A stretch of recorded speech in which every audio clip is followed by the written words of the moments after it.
ഏഷ്യാനെറ്റിന്റെ പിടിപാടുള്ളതുകൊണ്ടല്ലേ വന്നത്. ബി കണ്ടവർക്കറിയാം എങ്ങനെയാ പിടിപാട് കൊണ്ടാണോ വന്നത്, ഗെയിം കളിച്ച് കിട്ടി നൂറ തന്നത് കൊണ്ടാണോ വന്നതെന്നുള്ളത് ഗെയിം കണ്ടവർക്കറിയാം. ഇതാണ് ആൾക്കാരുടെ പ്രശ്നം. അവർക്ക് ഫുൾ കാര്യങ്ങൾ അറിയില്ല. നൂബിൻ വന്നു, ബിന്നി ഒരു ഏഷ്യാനെറ്റ്, ഇവർ ആക്ടേഴ്സ് ആണല്ലോ, പിന്നെ ബാക്കി കഥകൾ അവർ ഉണ്ടാക്കുകയാണ്. അപ്പോൾ അങ്ങനെയുള്ളവരുടെ അടുത്ത് എന്ത് പറയണമെന്ന് എനിക്കറിയില്ല.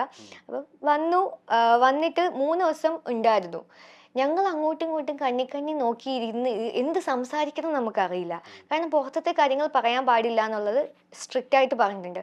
നോക്കിയാൽ അറിയാം, ആ 3 എപ്പിസോഡിൽ ഫുൾ ലൈവ് കണ്ടവർക്കറിയാം. പുറത്തുനിന്ന് ഫാമിലി വീക്ക് വന്നപ്പം പലരുടെയും ഫാമിലി വീക്ക് വന്നപ്പോഴും ഗസ്റ്റുകൾ വന്നപ്പോഴും പലപ്പോഴും അനൗൺസ് ചെയ്തിട്ടുണ്ട്. വൈൽഡ് കാർഡ് വന്നപ്പോഴും എല്ലാം അനൗൺസ് ചെയ്തിട്ടുണ്ട്. പുറത്തത്തെ കാര്യങ്ങൾ ഡിസ്കസ് ചെയ്യുന്നത്. നൂബിൻ വന്ന് 3 ദിവസം നിന്നിട്ട് എനിക്കോ നൂബിനോ ഒരു വാർണിംഗ് പോലും ബിഗ് ബോസ് തന്നിട്ടില്ല.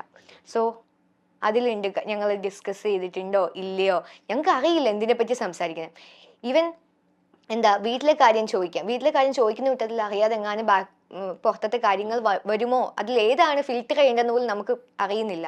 അപ്പൊ കുടുംബക്കാരുടെ കാര്യങ്ങൾ അന്വേഷിച്ചു. ഞാൻ എന്റെ ഗെയിമിനെ പറ്റി എനിക്കും ക്യൂരിയോസിറ്റി അറിയണം. എന്റെ ഗെയിമിനെ പറ്റി എന്താ മാത്ത പറ, നീ എന്തെങ്കിലും പറ. കാരണം എല്ലാവരും എന്തെങ്കിലുമൊക്കെ പറയുന്നുണ്ട്. ഇപ്പൊ അനുമോളായാലും വന്നിട്ട് അല്ലെങ്കിൽ അവൾമാരൊക്കെ വന്നിട്ട് തമാശക്ക് ഇങ്ങനെയാണെന്നൊക്കെ ചോദിക്കുന്നുണ്ട്. അപ്പം നുബിൻ എന്നോട് പറഞ്ഞത്, നീ ഈ കഴിഞ്ഞ 2 ആഴ്ച കളിച്ചതുപോലെ ഇനിയും കളിച്ചാൽ മതി എന്ന് പറഞ്ഞു. ഇതാണ് എൻ്റെ അടുത്ത് പറഞ്ഞത്. നന്നായിട്ട് നീ കളിക്കുന്നുണ്ട് കഴിഞ്ഞ 2. അപ്പൊ ഞാൻ ആലോചിക്കുക, കഴിഞ്ഞ 2 ആഴ്ച ഞാൻ എന്താ ചെയ്തത്, എനിക്ക് ഓർമ്മയില്ല. നമുക്ക് ഈ കഴിഞ്ഞ കാര്യങ്ങളെല്ലാം പെട്ടെന്ന് റീകോൾ ചെയ്യാൻ പറ്റില്ല. കഴിഞ്ഞ 2 ആഴ്ച ഞാൻ എന്താ ചെയ്യുന്നത്, ഞാൻ ആസ് യൂഷ്വൽ നിൽക്കുന്ന പോലെ തന്നെയാണ് നിൽക്കുന്നത്. ആ കഴിഞ്ഞ 2 ആഴ്ച മാത്രമാണ് എന്റെ കണ്ടന്റ് പുറത്ത് പോയിട്ടുള്ളതെന്ന് എനിക്കറിയുന്നില്ല. മനസ്സിലായോ? ഞാനെല്ലാം ആസ് യൂഷ്വൽ നിൽക്കുന്ന പോലെ തന്നെ നിൽക്കുന്നത്. ആ 2 ആഴ്ച എന്റെ എന്തൊക്കെയോ കണ്ടന്റ് പുറത്ത് പോയിട്ടുണ്ട്. അതാണ് പറയാനും പറ്റൂല. സോ എനിക്ക് അത്രേ പറയാനുള്ളൂ, അത്രേ ഡിസ്കഷൻ നടന്നിട്ടുള്ളൂ. നൂബിൻ വന്നതിന്റെ നെക്സ്റ്റ് ഡേ തന്നെ എനിക്ക് തോന്നുന്നു കിച്ചണിലാണെന്ന് തോന്നുന്നു ഒരു വലിയ വഴക്ക് നടക്കുകയാണ്. അപ്പോ ബിന്നിയും അതിനകത്ത് ഇൻവോൾവ് ആയിരുന്നു തോന്നുന്നു. തിരിച്ച് ഫയർ ചെയ്യുന്നുണ്ട്, ബിന്നിയും കുറെ കേൾക്കുന്നുണ്ട്. സോ ഹസ്ബൻഡ് അവിടെ ഇരിക്കുകയാണ്, നൂബിനൊന്നും തോന്നിയില്ല. പിന്നെ എന്താണെന്നറിയോ, എന്താ വെച്ച് കഴിഞ്ഞാൽ ഞാൻ ആഗ്രഹിച്ച് കിട്ടിയ ക്യാപ്റ്റൻസി കിട്ടിയ വീക്കിലാണ് നൂബിൻ വന്നത്. അപ്പൊ നൂബിൻ ഇപ്പൊ തന്നെ നിങ്ങൾ നോക്കിയറിയാം, ക്യാപ്റ്റൻസി കിട്ടുക എന്ന് പറഞ്ഞു കഴിഞ്ഞാൽ ഒരു പണി കിട്ടുക എന്ന് ഞാൻ പറയും. അതെങ്ങനെയും ജസ്റ്റിഫൈ ചെയ്യാൻ പറ്റൂല. ക്യാപ്റ്റൻ ആകുക എന്ന് പറയുമ്പോൾ നമുക്കൊരു പവർ കിട്ടുമെന്നുണ്ടെങ്കിലും ആ പവർ തരണോ വേണ്ടയോ എന്നുള്ളത് ഹൗസ് മേറ്റ്സ് തീരുമാനിക്കും. അവരാരും നമ്മൾ അനുസരിക്കില്ല. ഇപ്പൊ സ്കൂൾ ലീഡറൊന്നും അല്ല അവിടെ. ഹൗസ് ക്യാപ്റ്റൻ എന്ന് പറഞ്ഞാലും ഈ എന്താ പറയുന്നത്, ജയിലിന്റെ ഇത് അഴിക്കാനും ഇതാക്കാനും അല്ലെങ്കിൽ സ്റ്റോർ റൂമിൽ പോയി ഇത് വായിക്കാനും ഉള്ള പവർ മാത്രമേ ഉള്ളൂ. പിന്നെ ജോലി ചെയ്യാതിരിക്കാൻ വേണമെങ്കിൽ, അത്രേ ഉള്ളൂ. പക്ഷെ ഞാൻ ഹൗസ് ക്യാപ്റ്റൻ ആയപ്പോൾ ഞാൻ ജോലി ചെയ്യാറുണ്ട്. അതൊക്കെ വന്നിട്ടുണ്ടോ എന്ന് എനിക്കറിയില്ല കേട്ടോ. കാരണം ജോലി ഹെൽപ്പ് ചെയ്തിട്ടുണ്ട്, തൂക്കാനും അല്ലാതെ കിച്ചണിലായാലും ഒക്കെ ഞാൻ ഹെൽപ്പ് ചെയ്തിട്ടുണ്ട്, ബാത്റൂമിലെല്ലാം ഹെൽപ്പ് ചെയ്തിട്ടുണ്ട്. അപ്പൊ ഈ ഒരു ഇഷ്യൂ വരുമ്പോഴത്തേക്കും നൂബിൻ അവിടെ ഉണ്ട്. അപ്പൊ നൂബിൻ എൻ്റെ അടുത്ത് പറഞ്ഞു, നീ ക്യാപ്റ്റനായ വീക്ക് ആഗ്രഹിച്ച്, അപ്പൊ ഞാൻ വന്നു എന്ന് വിചാരിച്ചിട്ട് നീ ഡൗൺ ആവരുത്, കോൺസെൻട്രേഷൻ പോകരുത് ഈ കാര്യങ്ങളിൽ നിന്ന് എന്ന് പറഞ്ഞിട്ടുണ്ട്. ഓക്കെ, അപ്പൊ ഞാൻ ശരിയാണ്. പിന്നെ ഞാൻ ആഗ്രഹിച്ച് കിട്ടിയ, പിന്നെ ലക്കിലി ലൈക്ക് എന്താ പറയാ, ഫാമിലി വീക്കായിരുന്നു. എല്ലാവരും നല്ലൊരു സൗഹൃദത്തിൽ മീൻസ് ഒരു ഫ്രണ്ട്ഷിപ്പ് ഒക്കെ ഒരു സ്നേഹവും ഒക്കെ ഉള്ള കുറച്ച് കാമായിട്ടുള്ളൊരു വീക്കായിരുന്നു. പക്ഷെ പ്രശ്നങ്ങൾ ഉണ്ടായിട്ടുണ്ട്. അപ്പം പ്രശ്നങ്ങൾ ഉണ്ടാകുമ്പോൾ നമ്മൾ ഇടപെടും. പിന്നെ ആ പ്രശ്നങ്ങൾ എൻ്റെ നേർക്ക് വന്ന പ്രശ്നങ്ങളായതുകൊണ്ട് ഓഫ് കോഴ്സ് ഞാൻ അതിൽ ഇടപെട്ടു, എൻ്റെ സ്റ്റാൻഡ് പറഞ്ഞു. അപ്പം പുറത്തുനിന്ന് കാണുന്നവർക്ക് ബിന്നിക്ക് സപ്പോർട്ട് കിട്ടിയത് കൊണ്ട് ബിന്നി ഭയങ്കര ഹൈപ്പായി, ഭർത്താവ് വന്നുകൊണ്ട് ഹൈപ്പായി എന്നൊക്കെ പറഞ്ഞു. എൻ്റെ ഭർത്താവിനെ ഒരാൾ പെൺകോന്തെന്ന് വിളിക്കുകയാണ് എൻ്റെ മുമ്പിൽ വെച്ച്. അപ്പം എനിക്കെങ്ങനെ ഫീൽ, അപ്പം ഈ കാണുന്ന ആൾക്കാർക്ക് മനസ്സിലാവും. അവരുടെ എൻ്റെ പൊസിഷനിൽ നിന്നൊന്ന് ആലോചിച്ച് നോക്ക് എങ്ങനെ ഉണ്ടാവും. അപ്പം ആ ഒരു റെസ്പോൺസേ ഞാൻ ചെയ്തിട്ടുള്ളൂ. എനിക്ക് തോന്നുന്നു അത് കുറവാണ്, ബിഗ് ബോസ് ഹൗസിലായതുകൊണ്ട് കുറവാണ്. പുറത്തൊക്കെ ആണെങ്കിൽ അതിൻ്റെ അപ്പുറം നടക്കും. അത് ചെയ്തതിന് തന്നെ ഞാൻ ഓവറാണ് എന്ന് പറഞ്ഞവരുണ്ട്. അപ്പൊ ഞാൻ മിണ്ടാണ്ടിരുന്നെങ്കിൽ എന്താ പറയുക, ഇവക്ക് സ്റ്റാൻഡില്ല, ഇവള് വാഴയാണോ എന്ന് പറയും. അപ്പൊ രണ്ടും പറയുന്ന ആൾക്കാരുണ്ട്. പിന്നെ നമുക്ക് ശരിയെന്ന് തോന്നുന്നു ചെയ്യുക. അപ്പോൾ ഒരു സെഗ്മെന്റിലൂടെ ഞാൻ കൊണ്ടുപോവാണ്. ഉരുളക്കുപ്പേരി എന്നാണ് സെഗ്മെന്റിന്റെ പേര്. ഈ പറയുന്ന കാര്യങ്ങൾ കേട്ടിട്ട് എന്താണോ മനസ്സിൽ വരുന്നത് അത് പറയാം, അതിന്റെ ആൻസർ പറയാം. ഓക്കെ, നിലവിൽ ബിഗ് ബോസ് ഹൗസിൽ തുടരുന്ന മത്സരാർത്ഥികളിൽ ഏറ്റവും ജെന്യുവിൻ ആണ് എന്ന് തോന്നിയ ഒരു പ്ലെയർ ആരായിരിക്കും? നെവിൻ. ഓക്കെ, എന്തായിരിക്കും റീസൺ? നെവിന് ആദ്യം വന്ന സമയത്ത് ഇവൻ കുറച്ച് ഓവറായിട്ട് പെരുമാറുന്ന പോലെ എനിക്ക് തോന്നി. കുറച്ച്, അതായത് ചോദിക്കുകയും പറയും ഒന്നും ചെയ്യാതെ അടുക്കള കയറി കഴിക്കുക, ചാടി വീഴുക, ബഹളം വെക്കുക, ഇതൊക്കെ. ഞാൻ ഇത് എന്തോന്ന് കഴിയും, ഒരു മര്യാദയില്ലല്ലോ എന്ന് ഞാൻ ആലോചിച്ചിട്ടുണ്ട്. കാരണം എന്നെ സംബന്ധിച്ച് നമ്മളൊക്കെ ഹലോ എക്സ്ക്യൂസ് മീ ഒന്ന് മാറുമെന്നൊക്കെ പ്രത്യേകിച്ച് നൂബിനൊക്കെ വന്ന ഒരു എപ്പിസോഡില് പുള്ളിക്കാരൻ തന്നെ ഇടയ്ക്ക് അങ്ങനെ നമ്മളിൽ വിചാരിച്ചു അവർക്ക് ഒരു സ്പേസ് കൊടുത്തൂടെ. അല്ല അങ്ങനെ ചോദിക്കും. പക്ഷെ ഇവനെ സംബന്ധിച്ച് ഇവൻ അങ്ങനെയാണ്.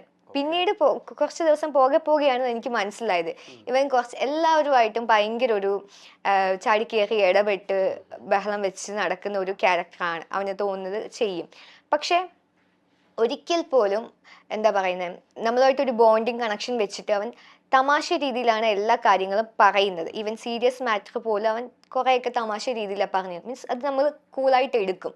അവൻ ചിലപ്പോൾ നമ്മളെ വഴക്ക് പറയുന്നതായിരിക്കും, എങ്കിൽ ആ വഴക്ക് പറയുന്നത് കേൾക്കുമ്പോൾ നമുക്കത് അത്ര ഹേർട്ട് ആവത്തില്ല. ഓരോരുത്തർ ഓരോ കാര്യങ്ങൾ പറയുന്ന രീതി അതിലൊരു വ്യത്യാസമുണ്ട്. അപ്പോൾ ചില കാര്യങ്ങൾ പറയുമ്പോൾ നമുക്ക് വഴക്ക് പറഞ്ഞാൽ പോലും നമുക്കത് അങ്ങനെ അയ്യോ അത്രയല്ലേ ഉള്ളു കാര്യം എന്ന് വിചാരിച്ച് നമുക്ക് നൈസായിട്ട് നമുക്കത് ഹേർട്ട് ആവില്ല.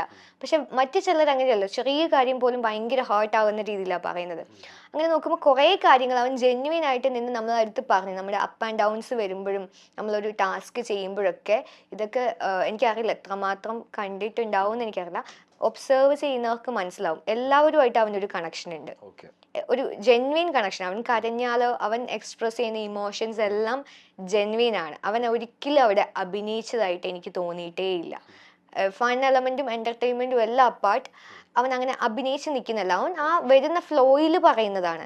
ചിലപ്പോൾ ചിലത് കാണുമ്പം റിപ്പീറ്റഡ് ആയിട്ട് കാണുമ്പോഴൊക്കെ ഓവറായിട്ട് തോന്നാം ചില കാര്യങ്ങൾ, ഇങ്ങനെ റിയാക്ട് ചെയ്യണമായിരുന്നോ അങ്ങനെയൊക്കെ. ചിലപ്പോൾ അതിൽ അവന് എന്താ റോങ് ആണ് തോന്നിക്കഴിഞ്ഞാൽ അവൻ അപ്പോൾ സോറി പറയും. അവിടെ പലരും ചെയ്യാത്ത കാര്യം അത്. സോറി പറയാന്ന് പറഞ്ഞാൽ ഭയങ്കര ഈഗോ ഹേർട്ട് ആവുന്ന പോലെ ചിലർ അക്സെപ്റ്റ് ചെയ്യത്തേ ഇല്ല. പക്ഷെ അങ്ങനെയല്ല അവൻ. അതാ പറഞ്ഞ എല്ലാ ഇമോഷൻസും കണ്ടിട്ടുള്ളതുകൊണ്ടാ പറഞ്ഞത്. തെറ്റാണെന്നുണ്ടെങ്കിൽ സോറി പറയും. വീക്കെൻഡ് എപ്പിസോഡിൽ പോലും എനിക്കൊന്ന് നെവിനാണ് ഏറ്റവും കൂടുതൽ ലാലേട്ടൻ ക്വസ്റ്റ്യൻ ചെയ്തത്. കാരണം ആ വെള്ളം കോരി ഒഴിച്ചതിന്റെ ഒരു ഇഷ്യൂ ഉണ്ടായിരുന്നു. അത് കുറച്ച് ലൈക്ക് കയ്യിൽ നിന്ന് പോയൊരു സിറ്റുവേഷൻ ആയിരുന്നു. അതുപോലെ തന്നെ ഷാനവാസുമായിട്ടൊരു ഫൈറ്റ് നടന്നിട്ട് പുള്ളി ഓൾറെഡി ഫിസിക്കലി അത്ര ലൈക്ക് നല്ലൊരു സിറ്റുവേഷനിലല്ലായിരുന്നു, അതും എഫക്റ്റഡ് ആയി. അപ്പോ പക്ഷെ ഇതിൽ ഞാൻ ലൈക്ക് ഷാനവാസിക്കയ്ക്ക് ഓൾറെഡി അങ്ങനെ ഒരു പ്രശ്നമുള്ള ഒരാളായിരുന്നു. വന്ന് കുറച്ച് ദിവസങ്ങൾ കഴിഞ്ഞിട്ടാണ് ഞങ്ങൾ അത് അറിയുന്നത്. അപ്പോൾ പുള്ളി അത് പറഞ്ഞിട്ടേ ഇല്ല. പിന്നീട് ഒരു മൊമെന്റിൽ വരുമ്പോഴാണ് നമ്മൾ അത് അറിയുന്നത്. അപ്പോൾ നമ്മൾ ഓർത്തു ഇതെന്തിനാണ് ഇങ്ങനെയുള്ളൊരു ഇത്രയും ബുദ്ധിമുട്ട് വെച്ചിട്ട്, അതും ഇത്രയും സ്ട്രെസ് നോർമലി ഉള്ള ഒരാൾക്ക് പോലും സർവൈവ് ചെയ്യാൻ പാടുള്ള സ്ഥലത്ത് എന്തിനാണ് ഇങ്ങനെ വന്നതെന്ന്. ഹെൽത്തിനെ ബാധിക്കില്ല, അപ്പോൾ അവരുടെ കൺസേൺ കൂടുകയല്ലേ, ടെൻഷൻ ആവുമല്ലേ. അപ്പൊ അങ്ങനെയുള്ള ഒരാൾ എന്തിനാ വന്നതെന്ന് ഇങ്ങനെ ആലോചിച്ചിട്ടുണ്ട്. പക്ഷെ ഷാനവാസിക്ക പോലും ഓർക്കുന്നില്ല പുള്ളിക്ക് ആ പ്രശ്നം ഉണ്ടെന്നുള്ളത്. അപ്പൊ പക്ഷെ പുള്ളി വീണ് പോയപ്പം നെവിനായി പ്രശ്നം. അതൊരു ഞാൻ പറയാം, അതായത് നമ്മൾ ഈ മറ്റേ വണ്ടിയൊക്കെ ഓടിച്ചുകൊണ്ട് വഴി കൂടെ പോകുമ്പം പെട്ടെന്ന് ഒരാളെ സൈക്കിളിന്റെ വയ്യാത്ത ആളെ മീൻസ് ബ്രേക്ക് പിടിച്ചത് മൊമെന്റും സൈക്കിൾ തട്ടിയിട്ടില്ല എന്നാൽ അവർ വീണിട്ട് ഒരു കാര്യം ഉണ്ടാവുമല്ലോ. അപ്പോൾ ഇന്നസെന്റ് ആയിട്ടുള്ള ആൾക്കാർ ബ്ലെയിം ചെയ്യപ്പെടുന്ന പോലെ എനിക്ക് തോന്നുന്നത്. ഷാനവാസിക്ക നല്ലൊരു പ്ലെയർ ആണ്, പക്ഷെ ഷാനവാസിക്ക പോലും വിചാരിക്കുന്നില്ല പുള്ളിക്ക് ഈ പ്രശ്നം ഉണ്ടായിട്ടാണ് ഈ ഫിസിക്കൽ ടാസ്ക് ചെയ്യുന്നതും ഇങ്ങനത്തെ വഴക്കൊക്കെ പറയുമ്പോൾ ഇത്രയും സ്ട്രെസ്സും BP ഒക്കെ കൂടുകയാണ്. അപ്പൊ ഷാനവാസിക്ക ഓർക്കാത്ത സമയത്ത് നമ്മൾ ഓപ്പോസിറ്റ് നിൽക്കുന്നവർ ഓർക്കുന്നത് എങ്ങനെയാ? അപ്പം നമുക്കത് ഫുൾ ഗെയിമിനെ ബാധിക്കുമെന്ന് ഞാൻ പറയത്തുള്ളൂ. കാരണം ഓപ്പോസിറ്റ് നിൽക്കുന്ന ആൾക്ക് ഇങ്ങനെ ബ്ലെയിം വരുവാണെങ്കിൽ ഇനി പുള്ളിയുടെ അടുത്ത് ഇപ്പൊ ഞാൻ പറയും ഇതിപ്പം ടുവേർഡ്സ് ദി എൻഡായി. ഇതിനു മുമ്പ് വന്നിരുന്നെങ്കിൽ നമുക്ക് പുള്ളിയെടുത്ത് ഒരു ഇഷ്യൂ ഉണ്ടാക്കാനേ പറ്റില്ല, അല്ലെങ്കിൽ ഒരു കാര്യം പുള്ളിയെടുത്ത് പറയാനേ പറ്റത്തില്ല. മിണ്ടാണ്ട് കേട്ടിട്ട് പോകേണ്ടി വരും. കാരണം നമ്മൾ ഇത് മൈൻഡ് ആക്കണമല്ലോ. ഇപ്പം നെവിനെ വഴക്ക് പറഞ്ഞത് കുറെ കൂടെ മുമ്പാണെങ്കിൽ എല്ലാവരും കുറച്ച് കോൺഷ്യസ് ആവും, ഇനി പുള്ളിയെടുത്തൊന്നും പറയരുത്, പുള്ളിക്ക് വയ്യാണ്ടായാൽ അത് ഫുൾ ഗെയിമിനെ ബാധിക്കും. സോ അങ്ങനെ ഫിസിക്കലി ഫിറ്റ് അല്ലാത്ത ഒരാള് കൊണ്ടുവരണ്ടായിരുന്നു എന്നേ ഞാൻ ഇപ്പൊ പറയും. ഇതൊക്കെ കണ്ടിട്ട് അങ്ങനെ പറയാനാണ് തോന്നുന്നത്. ഓക്കേ, നെക്സ്റ്റ് ക്വസ്റ്റ്യൻ എന്ന് പറയുന്നത് most dramatic contestant in BB house. ഇതൊക്കെ പറയണോ? എനിക്ക് ട്രോൾ വാങ്ങി തരാല്ലേ? എനിക്കറിയാം, ഇത് ഞാൻ പറയേണ്ട കാര്യമില്ല, ഇത് എല്ലാവർക്കും അറിയാവുന്ന കാര്യമാണ്. എല്ലാ കണ്ടസ്റ്റൻസും പറയുന്ന കാര്യം ഇനി ഞാൻ പറഞ്ഞിട്ട് എനിക്ക് വയ്യ. ഒന്നാമത് PR മാറ്റർ ഇങ്ങനെ കറങ്ങിക്കൊണ്ടിരിക്കുക. ഓക്കെ, ഞാൻ ആ ക്വസ്റ്റ്യൻ വിട്ടു. ഹൗസിനുള്ളിൽ ഏറ്റവും കൂടുതൽ പിന്നെ ഇറിറ്റേറ്റ് ചെയ്ത മറ്റൊരാളുടെ ഒരു ഹാബിറ്റ് എന്തായിരിക്കും? മറ്റുള്ളവരുടെ ഒരു ഹാബിറ്റ്, എന്നെ ഇറിറ്റേറ്റ് ചെയ്തിട്ട് ബാക്കിയുള്ളവരുടെ ഈ ഒരു സ്വഭാവം എനിക്ക് ഇഷ്ടപ്പെടുന്നില്ല എന്ന് തോന്നിയൊരു കാര്യം എന്തായിരിക്കും? ശരി, ഇതിപ്പം ഞാൻ ഒരു കാര്യം പറഞ്ഞു, ഹൗസിലുള്ള കാര്യം പറയുമ്പോൾ എന്തായാലും അനുമോളെ പറ്റി പറയണം. അനുമോളുടെ ആൾക്കാർ എന്നോട് ക്ഷമിക്കുക, കാരണം ഒരു കണ്ടസ്റ്റന്റ് അവിടെ ഉള്ളതിനെ പറ്റി നമുക്ക് പറയാതിരിക്കാൻ പറ്റൂല. പറഞ്ഞാലും പ്രശ്നം, പറയാതിരുന്നാലും പ്രശ്നമാണ്. ഒന്ന് ഫുഡിന്റെ കാര്യത്തിൽ ഇതുപോലെ വിളമ്പുമ്പം ഉള്ളൊരു ഇഷ്യൂ. ലൈക്ക് എന്തിനായിരുന്നു എന്നുള്ളത് ലൈക്ക് പലപ്പോഴും മനസ്സിലായിട്ടില്ല. എന്തിനാ ചില സമയത്ത് ഒരു രീതിയിൽ, അതായത് വിളമ്പുമ്പം ഇങ്ങനെ വിളമ്പാം, എല്ലാവർക്കും വിളമ്പി വെക്കാം, അവരെടുത്തുകൊണ്ട് പൊക്കോട്ടെ, എല്ലാവർക്കും ഈക്വൽ ക്വാണ്ടിറ്റി കിട്ടും. ഈ ഈക്വൽ ക്വാണ്ടിറ്റി കൊടുക്കാൻ വേണ്ടിയിട്ടാണ് ഈ പ്രശ്നങ്ങളെല്ലാം, മനസ്സിലായോ? ഈക്വൽ ആയിട്ട് ഒരു കടുകുമണി പോലും അങ്ങോട്ടും ഇങ്ങോട്ടും പോകാതെ കിട്ടാൻ വേണ്ടിയിട്ടാണ് ഈ പ്രശ്നം. പക്ഷെ നമ്മൾ എങ്ങനെ വിളമ്പിയാലും ആൾക്കാർ വന്നിട്ട് ഇച്ചിരിയും കൂടെ തരുമോ എന്ന് ചോദിക്കുമ്പം നമ്മൾ കൊടുത്തു പോവും. ചിലപ്പോൾ നമ്മുടെ പ്ലേറ്റിൽ നിന്നായിരിക്കും എടുത്തു കൊടുക്കുന്നത്, അല്ലെങ്കിൽ ബാക്കി വന്നത് എല്ലാവർക്കും ഈക്വലി കൊടുക്കാൻ വെച്ചിരിക്കുന്നതിൽ നിന്നായിരിക്കും കൊടുത്തു പോകുന്നത്.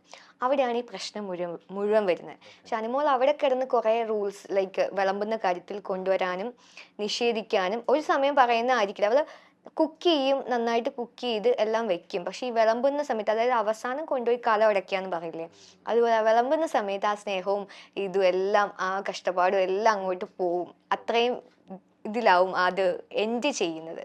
അവിടെ എപ്പോഴും ഒരു പരാജയമായിട്ട് എനിക്ക് തോന്നിയിട്ടുണ്ട് വിളമ്പുന്ന കാര്യത്തിൽ. പിന്നെ അനീഷേട്ടൻ്റെ റിപ്പീറ്റേഷൻ, നിങ്ങൾ എഡിറ്റ് ചെയ്ത് കട്ട് ചെയ്തിട്ടൊക്കെ നിങ്ങൾ ഇത്ര കാണും, ഇതിലും കൂടുതൽ റിപ്പീറ്റേഷനാണ് ഹൗസിനുള്ളിൽ.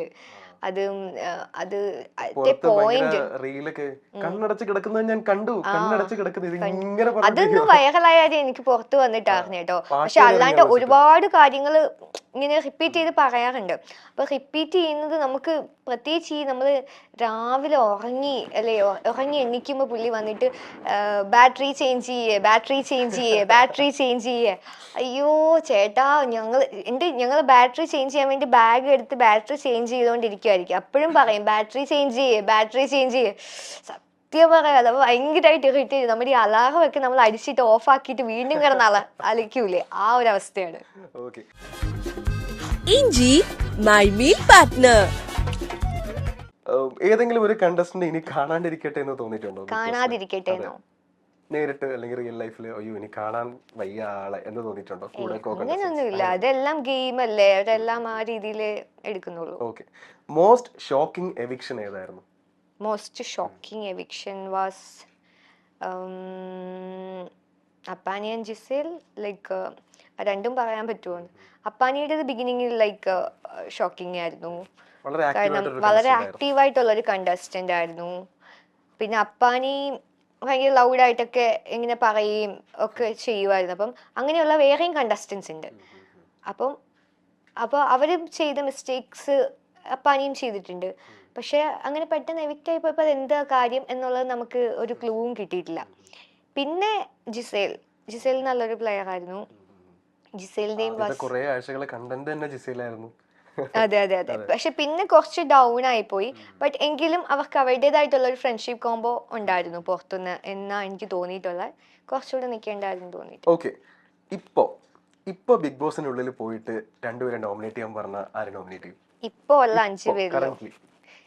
എന്തിനാ നീ എനിക്ക് ട്രോള് വാങ്ങിച്ചു തരുന്നത്? നീയൊക്കെ നേരത്തെ ഔട്ടായി പോയത്, നീയൊക്കെ ഇനി എന്തിനാ ഇവരുടെ പേര് പറയുന്നെന്ന് പറയും. അയ്യോ, I would say Adila and Anish പറയില്ല. പിന്നെ ആരാ? സാബുമാൻ.